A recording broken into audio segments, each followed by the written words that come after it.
Hey YouTube, it's Auntie Mickey. How you doing y'all today? I am just this is a wonderful day for me. Totally unexpected. None of my kids showed up today. Hallelujah.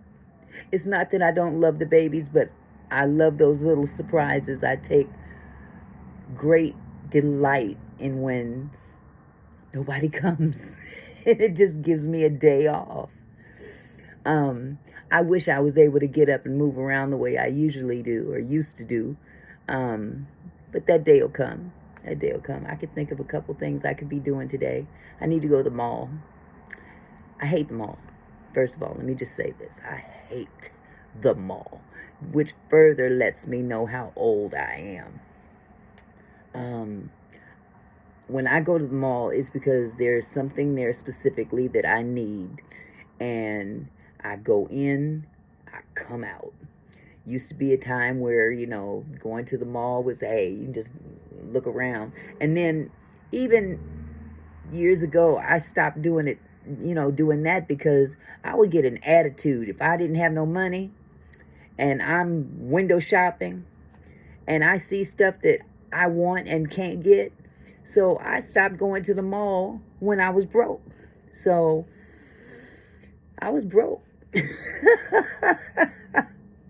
I didn't get unbroke until maybe about 15 years ago. And now I'm comfortable, and now I don't feel like running around shopping. I just don't feel like that. I got more than I need.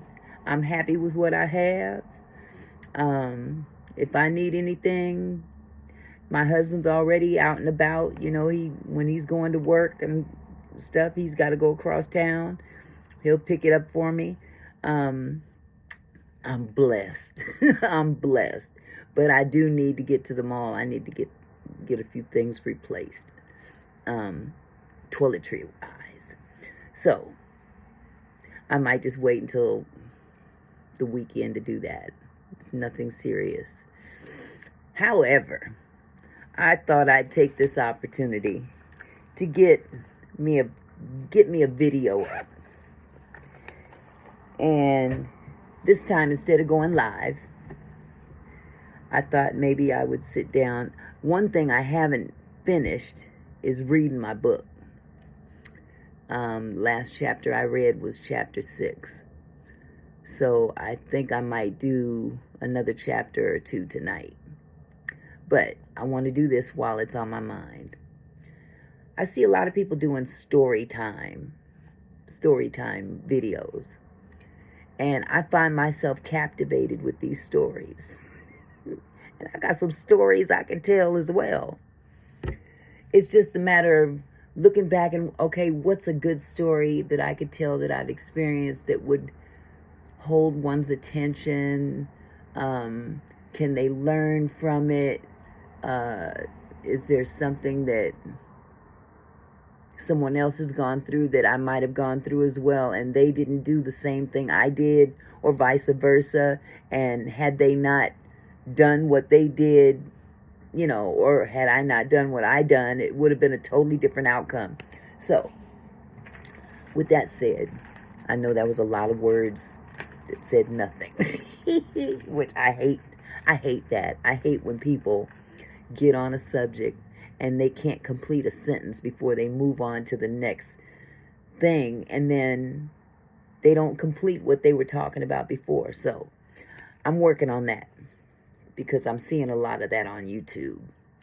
Real good content creators that have wonderful content, and they get so wrapped up in what they're saying that their thought process glitches, and then they'll go somewhere else because they've got a thought from what they were talking about, and it just veers off. So, is that what I'm doing right now? No.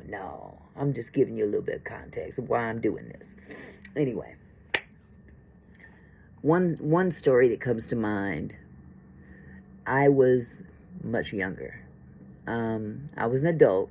I had kids by this time, and this is back in the late 80s, as a matter of fact. And I briefly moved to Oakland, California. I was born and raised in Seattle, Washington. And I had lived in Oakland before, back in the late 70s. I was a teenager then, thinking I was grown. And didn't work out. I moved back, got with my husband, and we had a couple kids, and we did everything backwards. We had kids first. We moved out, then we got pregnant, then moved out, had kids, briefly split for a few months, and then got married. So we did everything backwards. And we still together. But nevertheless, me and my boys moved to Oakland, California back in 1987, right after my grandfather passed. And this was back in the crack era. And for those of you that were not alive back then, let me tell you, you didn't miss a thing. Be glad that you wasn't involved with that, because that was awful. Some people it didn't touch, and some people it did. I was one of them. Man, you talking about crackhead.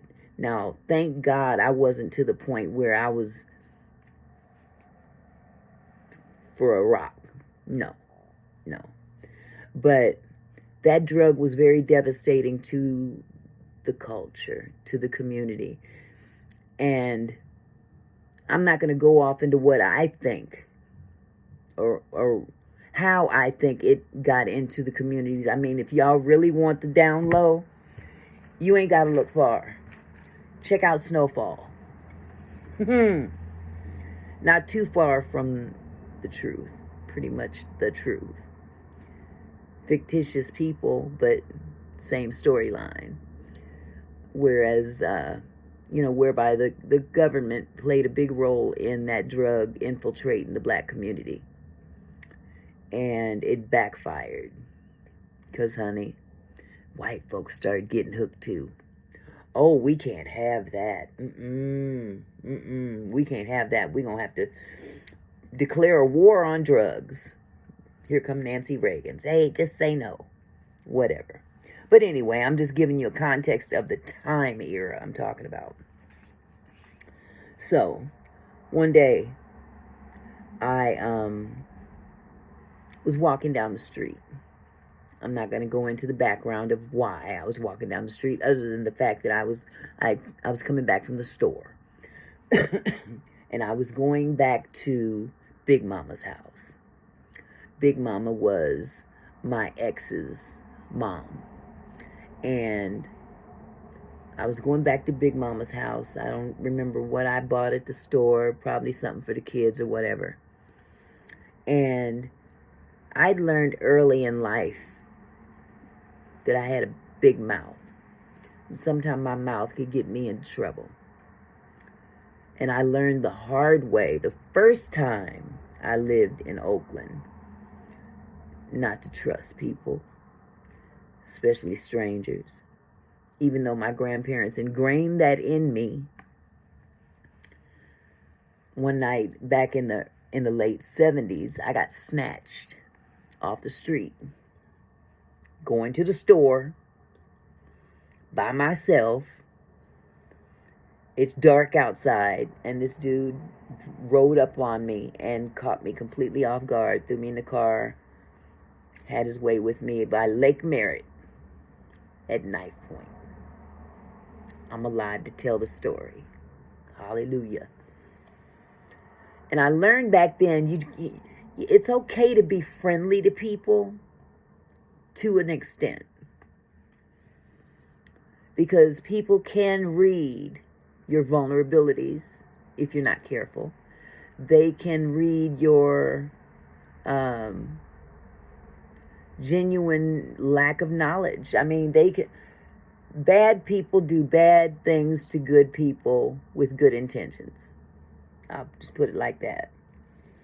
And when you've dealt with that kind of situation over and over and over again, you tend to get uh, defensive, and you can actually create a mouth on yourself to check those people. So I'm walking down the street and a car pulls up alongside of me. I'm going this direction. The car is coming this direction in a residential neighborhood in East Oakland, California. And they pulled up along the curb. Now, this is a carload of dudes, Mexican dudes at that. Now, I must admit, I was a fine young thing back then. Yes, I was. I ain't trying to toot my own horn, but I'm letting you know right now, I was a fine thing. They call me Redbone. But anyway. But they rolled up alongside of me, and I'm walking, and I'm just, I'm being cordial without being snooty. Because one thing for sure is that when you're dealing with men that are trying to get their rap on, the worst thing you could ever do is act sedity and bougie. Not a good look. But you don't want to appear as though you're going for their rap. You know what I'm saying? You don't want them to think that, oh, I got her. Nope. You don't have me, buddy. You don't have me, boo. But nice to see you. How you doing? Have a good day. Keep it going. Smile and keep it pushing. But no, they wasn't trying to hear this. They had the car on the hydraulics. This California. Now, it's not LA, but it's Oakland. Oaktown. Hey. Crack houses all up and down the street. But ain't nobody out on the street at the time that this is happening. Okay? Which was, in retrospect, very odd to me. Because there was always people outside. It's summertime. Okay? And I'm walking, and they, hey, mommy, how you doing? Whatever the hell they were saying. Speaking the language, And I just waved at them and kept it pushing. Smiled, waved, and kept it going. And that wasn't enough for them. They had to back up, because they had to back up to keep up with the direction I was going. And I'm mid-block. So if I turned around, I'd be going in their direction. If I kept going, I'm still in the middle of the block. I can't turn the corner or nothing like that. So as I'm walking, they're moving right along with me. And I'm not trying to piss them off or anything, but, start fucking with me, And I'm like, okay, my temper. Oh, Lord. Why'd this dude say this to me? Hey, mommy, why don't you come sit on my face?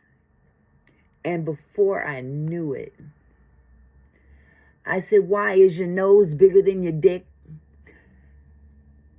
And before I could even react to what I said, they reacted. And I could see that they were pissed. Oh, my God. I'm like, oh, my God, they're going to kill me. They're going to kill me. But I said all this to say, watch your mouth. Watch your mouth when you talking to people. Because you don't know what they're going to do to you if you piss them off. And thank God I made it. But, man, they kept backing up. I turned the other way. They sped up. They wasn't letting me go. And then I got closer to the crosswalk or the corner where I could cross the street. And I'm literally a half a block away from Big Mama's house, but Big Mama's house is on the other side of the street.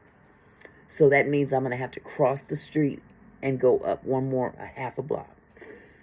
And I'm like, oh my God, if I run across this intersection, they're going to mow me down with this car.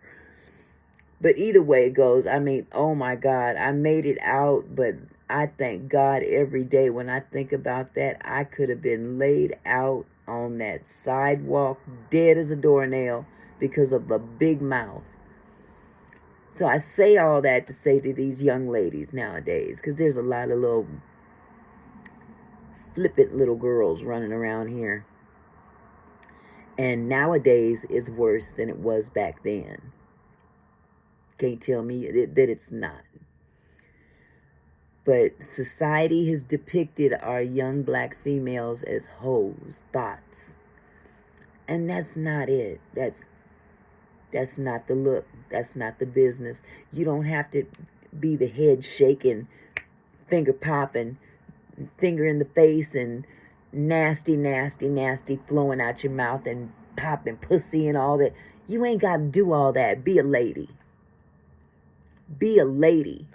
You will get a lot further ahead if you be what God created you to be. God didn't create you to be a vessel for sperm, and that's it. He didn't create you for that. You're more than that. And I mean, I really encourage young people in general. You know, I'm not a Bible thumper by any means, but I do believe in the Almighty. I believe in the Word, and I believe what the Word tells us as to our place in God's plan. Man is the head, the wife. Be a wife. If you want to be a wife, you have to edify that. You can't expect to be a wife popping pussy on the street and going to the club and screwing everything in the club. That's not a wife. Now, if that's what you want to be in life, good luck. But you will not always be young. Because, honey, time flies when you're having fun. And one day you're going to look up and you're going to look in the mirror and you're going to have these lines in your forehead. And you may be able to put on your makeup all beautiful. You know, you're going to have these. You're going to have this. You know. And thank God black don't crack. That's one thing going for black women now. Black don't crack. And if you take care of it, it really don't crack. But I tell you what, beige do age. Ask me. But that's beyond the point. When you go through life conducting yourself in a negative way, and then you end your life in that negativity, that's not the life to lead. But let the man be the head. Men, know how to treat your wives as well. Or females, period. Ladies, whatever man you meet, whatever, you don't need to have his, where do you work, what you gonna buy me, I want this Burberry bag, I want this, that, and the third. That is not, that's ghetto, that's hoish. You might as well go on out there and stand on the street corner. At least you know what you're getting. Hopefully. Because some hoes go with their trick and never come out. I'm diverting off of that subject right now. But I'm just saying, women, know your place in the world that God created. Know your place. And if you need to know your place, look in the book. And I'm not telling you go out there and all of a sudden just give up everything you're doing and just go to church. Church is not, the building is not your salvation. It's what's inside of you. The church is inside of you.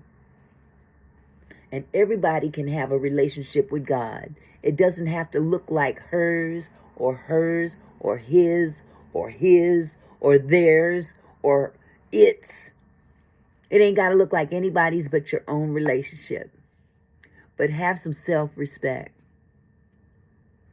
All it takes is for you to take one good look at what's going on in the world right now, looking at all this Diddy shit, all this freak-off stuff, and look where it's getting them now. A world of shame. A world of shame. That's not what God intended for us. But there's a way to conduct yourselves. You ain't got to pop off at the mouth every time somebody says something you don't like. Sometimes it is best to turn the other cheek, because you don't know what kind of reaction you're going to get from somebody else. You ain't the baddest bitch in town. And you run across the wrong individual, let me tell you, they going to show you how bad you are. I'm just saying what I'm saying. But I made it to Big Mama's house. I was unscathed. Thank God. They didn't even see the house I went into. But it was a close one. And I do think that line was kind of fly. Now that I think about it. But mommy, come sit on my face. Why? Your nose bigger than your dick? Okay, I'm not going to say it no more, but it was a good line. I got to say it again. But that good line could have got me killed. Could have got me dead. I'm sorry, YouTube. I shouldn't have said that. But I'm not monetized yet, so hey. Take away my monetization on this video. I'm not getting paid for videos yet anyway. But I'm trying to get in the practice of doing what I'm supposed to do with YouTube. You heard me. You heard me. But anyway, that is my story for the day. Hope you enjoyed it. I may come back later with another story that I can think of that has happened in the past. But for now, peace.